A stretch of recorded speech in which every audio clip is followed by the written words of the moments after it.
Hello guys, আমি শাহিদুল আর তোমরা দেখছো সোয়াগ স্ট্রিম ব্লগ চ্যানেল।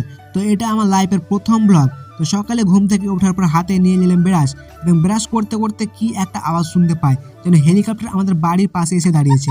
বাইরে গিয়ে দেখি গাছ কাটার জন্য দুজন লোক এসেছে, তাও আবার এমটি গাড়ি নিয়ে। আর ওই দাদাটা এত উঁচুতে উঠেছে দেখে তো আমার ভয় লাগছে। তারপর বাড়িতে এসে আমি চা আর মুড়ি খেলাম। তারপর আমি আর আমার একটা দাদা মিলে মোবাইলের দোকান গেলাম মোবাইল ঠিক করতে। দোকানে আসার পর মোবাইলটা দিলাম ঠিক করতে, আর একে দেখো দোকানে এসে লেগে পড়েছে ফ্রি ফায়ার খেলতে। আমি দোকানের ভিতরে গেছিলাম তো আমাকেই কাজে লাগিয়ে দিল ফোন মুছতে। তাছাড়া দোকানদার আমার মামা, মোবাইলটাকে মুছে চকচকে চাঁদের মতো করে দিয়েছি, আর মামা একটু লজ্জা পাচ্ছে। এটা আবার কি জিনিস, দু চোখ দিয়ে দেখলাম কিছুই দেখতে পাওয়া যায় না। ফাইনালি মোবাইলটা ঠিক হয়ে গেল। আর দোকানটা দেখো কোথায় আছে, সেই বুর্জ খলিফার উপরে। এই সিঁড়ি দিয়ে নামতে এত ভয় লাগে, দেখতেই পাচ্ছ কিরকম ভাবে নামতে হচ্ছে।